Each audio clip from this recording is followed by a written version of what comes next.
Hi there YouTube, this is Shubham Khadigaonkar and I will teach you guys reasoning subject for bank examination for both prelims and mains. So this video is for beginners.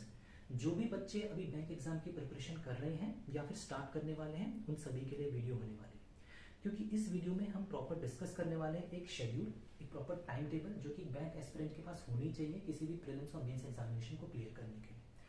तो time table discuss करने से पहले मैं आपको एक actual में reality में क्या कंपटीशन है वो एक्सप्लेन करने की कोशिश करता हूँ।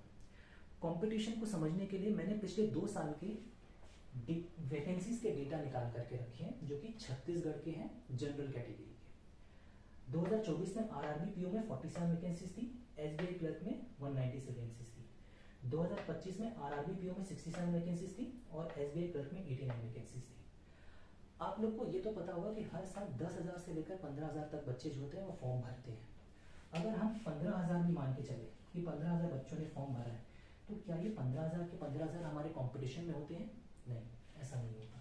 ये 15,000 के 15,000 हमारे कंपटीशन में नहीं होते। अगर हम इसका 50% कर दे 7.5 के 7,500 के आसपास हमारे एक्चुअल में रियलिटी में जो होते हैं वो कम्पीट करने वाले होते हैं इन वैकेंसीज के लिए। ठीक है, कुछ ऐसे बच्चे होंगे जो 2023 में एग्जाम दिए होंगे और कुछ नंबरों से फेल हो गए होंगे, तो वो 2024 में भी एग्जाम में बैठने वाले होंगे। तो उन 2024 में बैठने वाले एग्जामिनेशन में ये 7,500 में बैठेंगे और कंपटीशन को टफ करेंगे। ऐसे बहुत से बच्चे होंगे जो 2023 में फेल होकर के मेंस में कुछ नंबरों से फेल होकर के आए होंगे और उनको फिर से बैठना पड़ेगा 2024 में, तो वो 7,500 में होंगे। और ऐसे बच्चों की कम से कम पॉपुलेशन कितनी होगी? लगभग 1,000 से 1,500 तो होगी, जो कुछ नंबरों से फेल हो गए थे, अब वो फिर से बैठने वाले एग्जाम में। तो अगर आप एक नए एस्पिरेंट हैं और आपको बैंक एग्जाम की प्रिपरेशन करने वाले हैं, आपको बैंक एग्जाम क्लियर करना है, तो क्या आपके पास जो टाइम टेबल आपने बना रखा है क्या वो इतना पावरफुल है कि सबसे पहले तो ये 7,500 को आप पीछे कर पाओगे, फिर उसके बाद आप इन 1,500 को पीछे कर पाओगे जो कि एक्चुअल में कंपटीशन को बढ़ाएंगे, फिर उसके बाद आप ये 47 में आप जगह ले पाओगे?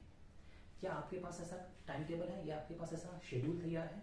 अगर नहीं है तो मैं आपको इस वीडियो में शेड्यूल बताने वाला हूँ कि किस तरीके से आप एक प्रॉपर टाइम टेबल बनाएंगे जिससे कि आपका कोई भी प्रीलिम्स और मेंस एग्जामिनेशन क्लियर हो जाएगा। तो डेली आपको प्रीलिम्स लेवल की प्रिपरेशन करने के लिए मैथ्स में डेली की डेली आपको सिंप्लीफिकेशन और अप्रॉक्सीमेशन के 5 क्वेश्चन लगाने पड़ेंगे, नंबर सीरीज के 5 क्वेश्चन करने पड़ेंगे, क्वाड्रेटिक इक्वेशन के 5 क्वेश्चन करने पड़ेंगे, डीआई एक सॉल्व करनी पड़ेगी प्रीलिम्स लेवल की, और अरिथमेटिक का कोई भी एक चैप्टर आप ले सकते हैं, चाहे वो पाइथन सिस्टम हो, चाहे वो टाइम एंड वर्क हो, जो भी आपने शुरुआत की है पढ़ने की, उसके आप 5 क्वेश्चन डेली लगाएंगे। सेम चीज़ रीजनिंग में आप सिलोजिज्म के 5 क्वेश्चन करेंगे, इनइक्वालिटीज के 5 क्वेश्चन करेंगे, ब्लड रिलेशन के 5 क्वेश्चन करेंगे, कोडिंग डिकोडिंग के 5 क्वेश्चन करेंगे, डायरेक्शन डिस्टेंस के 5 क्वेश्चन करेंगे, और एक पजल या फिर एक सिटी मैनेजमेंट आप एक सॉल्व करेंगे डेली रीजनिंग में।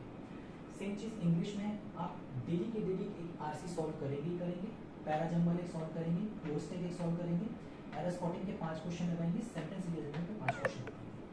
ये जो 5-5 क्वेश्चन मैं आपको बता रहा हूँ ये आपको पहले हफ्ते करने हैं, पहले हफ्ते से लेकर के 10 दिन तक करना है। इसके बाद आपको नंबर ऑफ क्वेश्चन जो है वो बढ़ा देंगे, 10वें या 11वें दिन के बाद से आपको 5 क्वेश्चन से सीधा सीधा आपको 10 क्वेश्चन करना डेली। 5 क्वेश्चन से आपको 10 क्वेश्चन करना सेकेंड वीक से या फिर 10 दिन के बाद से, फिर उसके बाद और 10 दिन के बाद से आपको एक क्वेश्चन 15 कर देंगे, फिर उसके और 10 दिन बाद से आपको एक क्वेश्चन 20 कर देंगे डेली के डेली। जिस दिन आप सिंप्लीफिकेशन और अप्रॉक्सीमेशन के 20 क्वेश्चन, नंबर सीरीज के 20 क्वेश्चन, क्वाड्रेटिक इक्वेशन के 20 क्वेश्चन टाइम टेबल के अकॉर्डिंग आप सॉल्व करने लग जाएंगे, प्रॉपर टाइमर लगा के सॉल्व करने लग जाएंगे, तो आप किसी भी प्रीलिम्स एग्जाम को क्लियर कर सकते हैं। बट ये प्रीलिम्स के लिए था, लेकिन अपने को साथ साथ मेंस एग्जामिनेशन को भी लेकर के चलना है। मेंस एग्जामिनेशन के लिए हमको डेली जनरल अवेयरनेस की प्रिपरेशन करनी है अफेयर क्लाउड से। मेरा ये मानना है कि अगर आप पीडीएफ के थ्रू पढ़ने की कोशिश कर रहे हो या ऑनलाइन के थ्रू पढ़ने की कोशिश कर रहे हो तो अफेयर्स क्लाउड जो है सबसे बेस्ट है। और अगर आपको वीडियो फॉर्मेट में पढ़ना है तो अड्डा 247 का आशीष सर है, मेरे हिसाब से ये बेहतर रहेगा। आपको चीज़ें बहुत अच्छी तरीके से एक्सप्लेन करते हैं, बहुत अच्छे तरीके से चीज़ों को रिविजन करते हैं, तो ये 2 आप प्लेटफॉर्म चूज कर सकते हैं जनरल अवेयरनेस की प्रिपरेशन के लिए। ये डेली चीज़ आपको करनी है। साथ ही साथ में मेंस को भी लेकर के चलना है। अगर हम प्रीलिम्स की प्रिपरेशन कर रहे हैं तो हमको मेंस को भी लेकर के चलना है। ये सारी की सारी चीज़ें आपके कुछ दिन के बाद 10 से 15 दिन के बाद अगर आपकी इन सब चीज़ों की हैबिट हो जाती है, उसके बाद आप मेंस की शुरुआत कर दीजिए साथ ही साथ में। डेली की डेली मेंस का एक आरसी लगाएंगे, डेली की डेली एक वीआईपी लगाएंगे और पजल भी लगाएंगे। ये सारे के सारे आप एक चीज़ करेंगे, आप डेली प्रीलिम्स का भी प्रिपरेशन कर रहे हैं और साथ ही साथ में आप मेंस को भी लेकर के चल रहे हैं।